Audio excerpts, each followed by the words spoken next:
ஒரு 5 year oldக்கு ஐஓடினா என்னன்னு, ஏன்னா நீங்கள் எல்லாமே ஆமாம் லைக் ஐஓடினா என்னன்னு சொல்லிடுங்க, ஏன்னா நீங்கள் பண்ணுற எல்லா விஷயங்களும் பேஸ்ட் ஆன் ஐஓடி தான். ஸோ அது ஒரு கொஸ்டினாகவே வச்சுக்கலாம்னு நினச்சேன். அது என்னென்னா அது இன்னும் கொஞ்சம் டீப் எக்ஸ்ப்ளனேஷன் கொடுக்கும். இந்த ஃபீல்டில் இருக்கிறவங்களுக்கு. என்னை பொறுத்த வரைக்கும் ஐஓடினா ஆர்டினோ போர்ட்ஸ் கிளாஸில் பண்ணி கோட் எழுதுவோம், ஒரு சென்சார் இருக்கும், அதில் டேட்டா வரும், வில் ஷோ டு த இதுன்னு முடிஞ்சிருது. ஒரு இண்டஸ்ட்ரி பெர்ஸ்பெக்டிவில், ஒரு எக்ஸ்பர்ட் பெர்ஸ்பெக்டிவில் ஐஓடினா என்னென்னு ஒரு 5 year oldக்கு என்ன மாதிரி நீங்கள் அதை கன்வே பண்ணுவீங்க? ஒரு 5 year oldக்கு என்ன மாதிரி கன்வே பண்ணேன். இப்போ ஃபார் எக்ஸாம்பிள் என் பையன் இருக்கானா, என் பையனுக்கு நான் எப்படி சொல்லுவேன்னா, he is almost 15 now. Okay. But இருந்தாலும் அவனுக்கு எப்படி நான் சொல்லியிருக்கேன் அப்படின்னா, இப்போ நம்ம ஒரு இடத்துல இருக்கோம், அந்த இடத்துல இருக்கிற திங்ஸை வந்து நம்ம பார்க்க முடியுது. இப்போ ஃபார் எக்ஸாம்பிள் டிவி இருக்குது, நான் பார்க்குறேன், சரிங்களா? அந்த டிவியை நான் ஒரு ரிமோட்லேருந்தே கண்ட்ரோல் பண்ணணும் அப்படின்னா that is coming under IoT. ஓகேங்களா? இப்போ ரிமோட்னா ஃபார் எக்ஸாம்பிள் நான் ஒரு ரிமோட் கண்ட்ரோல் வச்சுருக்கேன், அது ஆப்போசிட்டுக்கு வந்து பண்ணுறது வந்து இட்ஸ் லெகசி டெக்னாலஜி, என்னால் கண்ட்ரோல் பண்ண முடியுது. இப்போ இதே வந்து ஃபார் எக்ஸாம்பிள் நம்ம கொஞ்சம் வெளியிலேருந்து வரோம், நான் ஒரு வாஷிங் மிஷினை வந்து ஆஃப் பண்ணணும், நான் வீட்டு விட்டு வெளியில் போயிட்டேன் அப்படின்னா that is IoT. Okay okay okay okay. And நான் வீட்டிலேருந்து வெளியில் வரதுக்கு முன்னாடி எனக்கு ஏசி ஆன் பண்ணி வச்சுருக்கணும் அப்படின்னா ஐஓடி. இது வந்து வீட்டில் அவங்க இருக்கிறதுனால ஒரு 5 year old வீட்டில் மட்டும்தான் மேக்ஸிமம் இருப்பாங்க. ஓகே. அண்ட் அவங்களுக்கு வீட்டில் இருக்கிற ஒரு எக்யூப்மெண்ட்டை வச்சு நம்ம சொல்லும்போது தே அண்டர்ஸ்டுட். ஸோ இதில் வந்து all layers are coming, hardware comes, communication comes, அதே மாதிரி ஒரு interface comes, like user interface comes, mobile application come. Okay. So industry லெவலில் ஐஓடி இப்போ என்ன பெர்ஸ்பெக்டிவில் இருக்குது 2025? ஸோ இண்டஸ்ட்ரி லெவலில் வந்து I think IoT is there for long.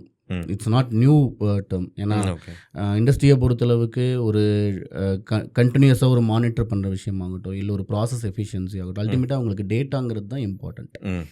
அந்த டேட்டா கலெக்ஷன் அப்படிங்கிறது ரொம்ப நாளாக இருக்குது, சரிங்களா? Maybe it's more then 30 even 50-60 years இருக்குது. பட் என்ன அப்படின்னா அந்த டேட்டாவெல்லாம் நம்ம எடுத்து அதை எப்படி வந்து ஒரு விசுவலைஸ் பண்ணுறோம். இப்போ ஃபார் எக்ஸாம்பிள் வந்து இன்டர்நெட் வர்றதுக்கு முன்னாடி எப்படி இருந்திருக்குன்னா, அவங்க டேட்டாலாம் கண்டிப்பாக கலெக்ட் பண்ணியிருப்பாங்க, லெகசி ப்ரோட்டோகால்ஸ் வச்சு டேட்டாலாம் கலெக்ட் பண்ணியிருப்பாங்க. மேபி வந்து என்னென்னா அதுக்கு ஒரு சிஸ்டம் வச்சுருந்துருக்கலாம், இல்லை ஒரு மேனுவலாக கலெக்ட் பண்ணலாம், பட் டேட்டாவை சென்ட்ரலைஸ் பண்ணியிருப்பாங்க. பட் அந்த சென்ட்ரலைஸ் பண்ண டேட்டா வச்சு ஒரு அனாலிட்டிக்ஸ் பண்ணுறது அப்படிங்கிறது வந்து அவங்க இண்டஸ்ட்ரிக்குள்ளே மட்டும் பண்ணியிருந்திருப்பாங்க. ஓகே. இப்போ இதே வந்து ஒன்ஸ் இன்டர்நெட் வந்ததுக்கப்புறம் என்ன பண்ணியிருப்பாங்கன்னா, இப்போ ஒரு கம்பெனி வந்து ஒரு 100 இடத்துல இண்டஸ்ட்ரி வச்சுருக்காங்க, இல்லை ஒரு 10 இடத்துல இண்டஸ்ட்ரி வச்சுருக்காங்கன்னா, ஸோ வந்து எனக்கு ஃபார் எக்ஸாம்பிள் சென்னையில் ஒரு இண்டஸ்ட்ரி இருக்குது அப்படின்னா அந்த இண்டஸ்ட்ரியுடைய டேட்டாஸ் என்ன, இதே வந்து மும்பையில் ஒரு இண்டஸ்ட்ரி இருக்குது அப்படின்னா அந்த இண்டஸ்ட்ரியோட டேட்டா என்ன, இது எல்லா டேட்டாவும் சென்ட்ரலைஸ் பண்ணி பார்க்கணும். ஓகே. ஒரே இடத்துல அந்த சென்ட்ரலைசேஷன் வந்து ரியல் டைமில் நடக்கணும்.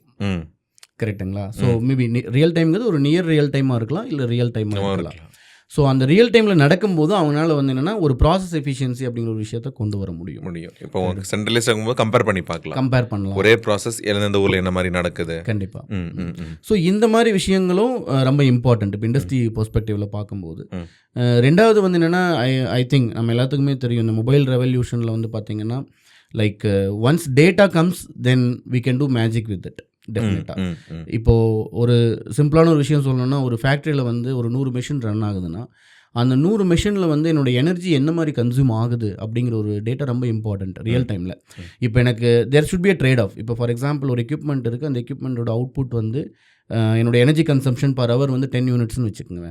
என்னோடய எக்யூப்மெண்ட்டோட அவுட்புட் வந்து 10 units அப்படின்னா, இப்போ இதே வந்து நாளைக்கு அதே எக்யூப்மெண்ட்டுடைய எனர்ஜி கன்சம்ஷன் வேறு, பட் அவுட்புட் வந்து மாறுது அப்படின்னு there should be some problem. Okay. So இந்த அனாலிட்டிக்ஸை வந்து நம்ம லைவில் பண்ணி தென் வந்து ப்ராசஸ் எஃபிஷியன்சி அப்படிங்கிறது கொண்டு வரணும்.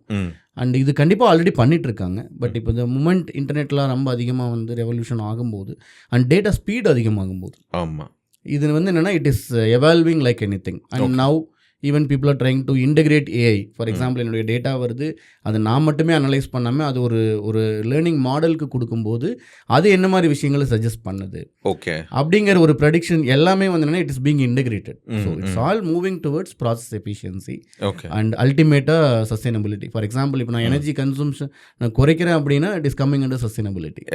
எக்ஸாக்ட்லி. அது என்ன சொல்கிறதுக்கு, அந்த பொல்யூஷனை ஃபுல்லாக கட் பண்ண, பொல்யூஷன் இல்லை, அதனால நடக்கிற பேக்வேர்ட்ஸ் அண்ட் அதுக்கப்புறம் நடக்கிற இம்பேக்ட் காஸ்டிங் அண்ட் வந்து ஜென்ரேட் பண்ணதுக்கு நடந்த எமிஷன்ஸ் எல்லாத்தையுமே வந்து என்னென்னா கண்ட்ரோல் பண்ணுறது தான் அல்டிமேட்டாக சஸ்டைனபிலிட்டி அப்படிங்கிற ஒரு டாபிக் உள்ள வந்துடும். ஓகே. ஸோ இப்போ நீங்கள் அந்த ஏஐ வருது ஐஓடியில் மாதிரி சொன்னீங்க, தான் ஏஐஓடியில் artificial intelligence on internet of things. Okay, நான் எட்ஜ் கம்ப்யூட்டிங் பற்றி ஒரு எபிசோட் பண்ணியிருந்தேன். அவங்களும் ஏஐ ஓட்டின்னு தான் பண்ணியிருந்தாங்க. ஸோ எட்ஜ் கம்ப்யூட்டிங்குமே உங்கள் இதில் வரும்னு நினைக்கிறேன் கொஸ்டின்ஸில் இருக்குது. ஸோ இப்போ யூஸ் கேசஸாக இப்போ நீங்கள் சொன்னது ஒரு கன்சியூமர் ப்ராடக்டான யூஸ் கேஸ் சொன்னீங்க, நம்ம டே டு டே யூஸ் பண்ணுற விஷயங்கள் எல்லாம். ஸோ இண்டஸ்ட்ரி லெவலில் என்னென்ன use cases in the sense ஒரு ஆண்டர்ப்ரனராக ஓகே இந்த ஒரு யூஸ் கேஸ் இந்த ப்ராப்ளம் ஸ்டேட்மெண்ட் வச்சுக்கலாம். இந்த ப்ராப்ளம் ஐஓடியால் சால்வ் பண்ண முடிஞ்ச ப்ராப்ளம் ஸ்டேட்மெண்ட்ஸ் என்னென்ன இருக்குது, என்னென்ன இண்டஸ்ட்ரி லெவலில் சால்வ் பண்ணிகிட்ருக்காங்க அந்த மாதிரி என்ன சொல்லுவீங்க? ஓகே, ஸோ ஃபஸ்ட் ப்ராப்ளம் வந்து என்னென்னு பார்த்தீங்கன்னா, இப்போ இருக்கிற த இம்பார்ட்டன்ட் ப்ராப்ளம் வந்து டேட்டா வந்து அவைலபிள் இல்லை. லைக் ஃபார் எக்ஸாம்பிள் வந்து பார்த்தீங்கன்னா, if you go to some industry, அந்த இண்டஸ்ட்ரியில் வந்துட்டு எனக்கு அந்த ஒரு பர்டிகுலர் எக்யூப்மெண்ட் ரன் ஆகிட்டு இருக்கு. அந்த எக்யூப்மெண்ட்டுடைய கன்சம்ஷன் என்ன? ஸோ கன்சம்ஷன் அப்படின்னா அல்டிமேட்டாக வந்து என்ன, 2 கன்சம்ஷன். ஒன்று வந்து எனர்ஜி, இன்னொன்று வந்து பார்த்தீங்கன்னா human effort consumption. Like maybe manual effort இருக்கலாம், இல்லை ஏதாவது ஒரு ஆட்டோமேட்டிக் சிஸ்டம் இருக்கலாம். ஒரு பர்டிகுலர் எக்யூப்மெண்ட்டுடைய டிபெண்ட் கன்சம்ஷன் என்னென்ன, அதனுடைய அவுட்கம் என்ன? ஓகே, இது ஒரு எக்ஸாம்பிளோட போனால் இன்னும் ஈஸியாக இருக்கும்னு நினைக்கிறேன். இப்போ ஃபார் எக்ஸாம்பிள் ஒரு டேக் டயர் இண்டஸ்ட்ரி, சரிங்க, ஒரு டயர் இண்டஸ்ட்ரி எடுத்துங்க. இல்லை நீங்கள் ஏதாவது ஒரு அதுதான் சொல்ல வந்தேன். கிரியா யூனிவர்சிட்டியில் ஒரு 3 days ப்ரோக்ராம் இருந்துச்சு. நான் பாட்காஸ்ட் லிசனர்ஸ்க்கு சொல்லியிருந்தேன். அதில் வந்து 2 இடம் கூட்டிகிட்டு போனாங்க விசிட் மாதிரி. ஒன்று ஐஎஸ்ஆரோ ஸ்ரீஹரிகோட்டா கூட்டிகிட்டு போனாங்க.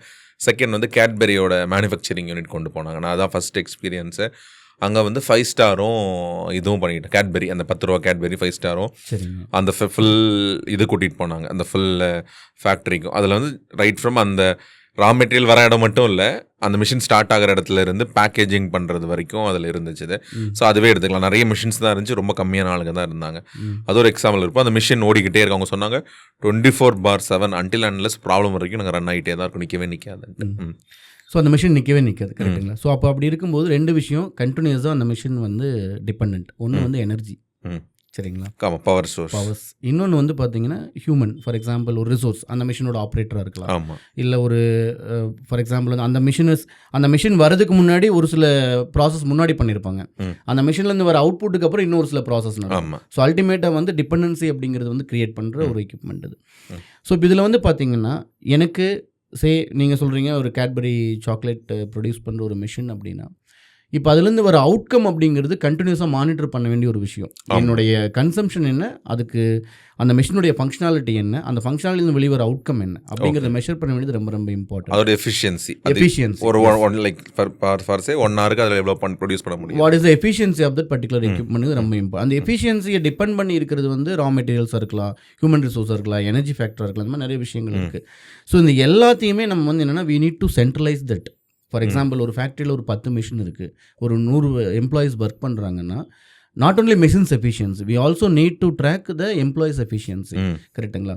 ஸோ இந்த எல்லா டேட்டாவையும் நான் ஒரு இடத்துல கொண்டு வரும்போது தான் என்னால் வந்து என்ன நடக்குதுன்னே புரிஞ்சுக்க முடியும். ஓகே, இண்டஸ்ட்ரியில் அது ஒரு முக்கியமான ஒரு ப்ராப்ளம். அது வந்து ஒரு மீடியம் ஸ்கேல் இண்டஸ்ட்ரியாக இருக்கட்டும், ஸ்மால் இண்டஸ்ட்ரியாக இருக்கட்டும், இல்லை ஒரு லார்ஜ் ஸ்கேல் இண்டஸ்ட்ரியாக இருக்கட்டும், அந்த டேட்டா கலெக்ஷனுங்கிறது ரொம்ப ரொம்ப ரொம்ப இம்பார்ட்டண்டான ஒரு விஷயம். ஓகே, இப்போது சிம்பிளாக சொல்லணுன்னா இயர் ஆன் இயர் வந்து ஸ்விக்கி வந்து ஒரு இன்ஃபர்மேஷன் கொடுக்குறாங்க, இல்லை ஜொமேட்டோ ஒரு இன்ஃபர்மேஷன் கொடுக்குறாங்க. இந்த வருஷம் வந்து அதிகமாக ஆர்டர் பண்ண ஒரு ப்ராடக்ட் வந்து பிரியாணி அப்படின்ட்டு.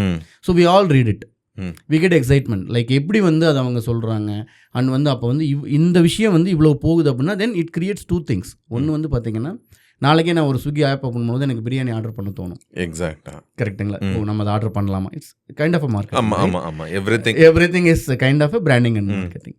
இப்போ இதே வந்து ஒரு ஃபேக்ட்ரி இருக்குன்னா அந்த ஃபேக்ட்ரியில் வந்துட்டு நம்ம இந்த மாதிரி மைனூட் டேட்டாஸை கலெக்ட் பண்ணி எஃபிஷியன்சி இம்ப்ரூவ் பண்ணுற விஷயத்தை வந்து நம்மளுடைய டே டு டே ட்ரைனிங்கில் உள்ளே கொண்டு வரும்போது அல்டிமேட்டாக அங்கே 2 விஷயம் நடக்கும். ஒன்று வந்து அவங்களுடைய ஒரு ஓவரால் ப்ராசஸில் ஒரு பூஸ்டப் இருக்கும், லைக் ஒரு எஃபிஷியன்சி நடக்கும். அது ஈவன் ஒரு 5% இருந்தாலுமே வந்து that is going to be huge cost saving for the industries. Okay, அந்த ப்ரொடக்டிவிட்டி இம்ப்ரூவ் ஆகும், ரிசோர்ஸ் சேஃப்டி இம்ப்ரூவ் ஆகும், அண்ட் மெஷினுடைய எஃபிஷியன்சி இம்ப்ரூவ் ஆகும், அண்ட் எனர்ஜி கன்சம்ஷன் குறையும். ஓகே. ஸோ இது எல்லாமே வந்து என்னென்னா லைக் இது வந்து ஒரே நாளில் நடக்கக்கூடிய விஷயம் கிடையாது. டேட்டா கலெக்ட் பண்ணணும், அனலைஸ் பண்ணணும், அதை வந்து நம்ம வந்து நடைமுறைப்படுத்தணும். அங்கே ஒர்க் பண்ணுற எம்ப்ளாயிஸ் கிட்டையோ, இல்லை இருக்கிற எக்யூப்மெண்ட் ஆப்ரேட்டர்ஸ்டையோ, இல்லை வந்து ஒரு டிபெண்ட் ரா மெட்டீரியல் சப்ளையர் எல்லாத்தையுமே நம்ம எஜுகேட் பண்ணணும். ஸோ இதை ஒரு கம்பைண்டாக பார்க்கும்போது அதுலேருந்து ஒரு எஃபிஷியன்சி கிடைக்கும். ஓகே, ஸோ இதை தான் வந்து ஃபஸ்ட்டு இதை பண்ணுறோன்னா நம்மளுக்கு டேட்டா வேணும். ஓகே. இது வந்து ஒரு ஃபிக்ஸ் கொடுக்கறதுக்கே டைம் எடுத்துக்கிற மாதிரியான ஒரு விஷயம் தான். ஓகே, இதில் வந்து அந்த எஃபிஷியன்சியாக சரி இப்போ அங்கே ஒர்க் பண்ணுறவங்க எஃபிஷியன்சி கூட இப்போ அந்த ஓப்பன் சிவி கம்ப்யூட்டர் விஷன் வச்செல்லாம் ட்ராக் பண்ணுறாங்க. லைக் எனக்கு அது டெக் தெரிஞ்சனால அதோட எக்ஸாம்பிள் நிப்பாட்டிக்கிறேன். இங்கேயுமே நான் பார்த்தேன் சாக்லேட்ஸ் வருது இல்லை, அதில் கிராம் கணக்கில் டிஃப்ரென்ஸ் இருந்தவங்களும் எஜெக்ட் பண்ணிடுது. இன்னும் எல்லாம் முடிஞ்சு பார்சல் பண்ணி கவர் ஆகுது, பார்த்ததுல எந்த டிஃப்ரென்ஸும் இருக்காது. மில்லிகிராம் கம்மி பண்ணால் கூட அதை எஜெக்ட் பண்ணிடுது, ஏன்னா அதான் எஃபிஷியன்சி. ஸோ அந்த ஓவரால் எஃபிஷியன்சி எல்லாம் வெயிட் இந்த எக்ஸாம்பிள்லாம் சொன்னேன். லைக் ஒரு கம்பெனியோட மேக்ஸிமம் ப்ராஃபிட் எப்போ வரும்னா அந்த மெஷினரியும் அந்த ஒர்க் பண்ணுறவங்களும் அவங்க ஃபுல் பொட்டன்ஷியல் கொடுக்கறதுக்கு தான். அதில் ஏத்தம் இறக்கம் எதுவும் இல்லாமல் காமனாக கொண்டு போகிறதுக்கான டேட்டாஸ் எடுத்து அனலைஸ் பண்ணி சொல்லி கொடுக்கறது பெரிய ப்ராப்ளம் ஸ்டேட்மெண்ட். ஓகே, இந்த வந்து ஃப்ரம் லார்ஜ் கம்பெனிஸ்லேருந்து சின்ன இண்டஸ்ட்ரீஸ் வரைக்கும் இருக்குது. இது இருக்குது. ஓகே, டிமாண்ட் இருக்குது. ஸோ அதுக்கான நம்ம ப்ராடக்ட் பண்ணனாலும் பண்ணிக்கலாம். ஓகே, அந்த ப்ராடக்ட் வந்து எதை வேணால் ட்ராக் பண்ணலாம், அந்த மிஷினை ட்ராக் பண்ணலாம், அந்த ஹியூமன்ஸை கூட அங்கே இருக்கவங்கள ட்ராக் பண்ணலாம். எனக்கு தெரிஞ்ச ஒரு பையன் அவங்க அப்பா சூப்பர் மார்க்கெட் வச்சுருக்காங்க, நிறைய திருடு போகுதுன்னு சொல்லிட்டு ஒரு மாடல் ட்ரெயின் பண்ணியிருந்திருப்பான் போல். ரொம்ப நல்லா அக்யூரேட்டாக ட்ரெயின் ஆகிருக்கு. அது வந்து காமிச்சிருது வரவங்க யாருக்கு அந்த ப்ராபபிலிட்டி ஜாஸ்தியாக இருக்குது. அதில் எக்ஸாம்பிள்லாம் காமிச்சா ரொம்ப நல்லா இருந்துச்சு. அதுவுமே இந்த சொல்யூஷன் கீழே தான், இந்த சொல்யூஷனில் இன்க்ளூட் பண்ண முடியும். லைக் என்னென்னா நீங்கள் சொல்கிறீங்க இல்லைங்களா, அந்த மாடல் அப்படிங்கிற ஒரு விஷயமே, அந்த மாடல் அப்படிங்கிறதே வந்து என்னென்னா லைக் இதுக்கு முன்னாடி நம்ம என்ன பண்ணுவோம், ஒரு டேட்டாவை கலெக்ட் பண்ணி நம்ம ஒரு நம்மளுடைய அனாலிட்டிக்கல் ஸ்கில்லை வச்சு நம்ம எடுக்கக்கூடிய ஒரு டிசிஷனாக இருக்கும். ஆமாம். இப்போ என்னென்னா நம்ம அதை அந்த மாடலுக்கு நம்ம இன்புட்டாக கொடுக்கும்போது then it's get trained. Okay, train in a way இதான் ப்ராபபிலிட்டி ஆஃப் டூயிங் திஸ் ஜாஸ்தி. Yes. Okay, if that's the scenario, எனக்கு இந்த மாதிரி ஒரு ஐடியா இருக்குன்னா உங்களை அப்ரோச் பண்ணால் நீங்கள் அந்த கேமராவிலேருந்து இந்த சிஸ்டம் வரைக்கும் நீங்கள் பில்ட் பண்ணி தந்துடுவீங்க. கேமரா டெஃபினட்டாக வந்து என்னென்னா இதில் என்ன நாங்களும் கொஞ்சம் ரெஸ்ட்ரிக்ட் பண்ணுறோம். எப்படின்னா எங்களுடைய சொல்யூஷன்ஸில் வந்து பார்த்திங்கன்னா கேமரா பேஸ்டுங்கிறது இது வரைக்கும் நாங்கள் ஒரே ஒரு ப்ராடக்ட் தான் பண்ணியிருக்கோம். ஏன்னா the moment we go to camera then it's all like touching up privacy, நிறைய விஷயங்கள் உள்ள வரும். லைக் கேமரா அப்படிங்கிறது வந்து என்ன, கேமராவை வச்சு நம்ம டேட்டா அனாலிட்டிக்ஸ் பண்ண முடியும். பட் நாங்கள் கேமராவில் வந்து if you ask us நீங்கள் எக்ஸ்பர்ட்டானு கேட்டிங்கன்னா we are not expert in camera, but we are expert in the sensors. Like வந்து என்னென்னா இப்போது ஒரு ரூமுடைய டெம்பரேச்சர் இருக்குன்னா அதை சென்ஸ் பண்ணுற சென்சர்ஸ் இருக்கு இல்லைங்களா, அதில் நீங்கள் we are expert. ஸோ அந்த சென்சார் வந்து என்ன மாதிரி ஒரு சென்சார் நம்ம யூஸ் பண்ணணும், அந்த லைக் சென்சார் மேனுஃபேக்சரிங் பண்ணிங்கன்னா சென்சார் வந்து மேனுஃபேக்சரிங்கிறது we don't do. புரியுது. எந்த ப்ராப்ளத்துக்கு என்ன சென்சார் நம்ம எடுக்கணும், அதை வந்து என்ன மாதிரி ஒரு போர்டில் நம்ம இன்டெகிரேட் பண்ணி டேட்டாவை எப்படி கலெக்ட் பண்ணணும், அதுலேருந்து என்ன மாதிரி ஒரு அனாலிட்டிக்ஸ் கொடுக்கணும் அப்படிங்கிற விஷயம் வந்து we are good at it. Okay, நீங்கள் அந்த கேமராங்கிற பார்ட் எடுத்துக்கல, you are more to sensor. Yes. எந்தெந்த ப்ராப்ளம் சென்சாரால் சால்வ் பண்ண முடியுமோ சால்வ் பண்ண முடியுமோ அது நாங்கள் எடுத்துக்கோம். அந்த மாதிரி ப்ராப்ளம் ஸ்டேட் பண்ண ஒருத்தவங்க இருக்காங்கன்னா they can approach you. Yes. Okay.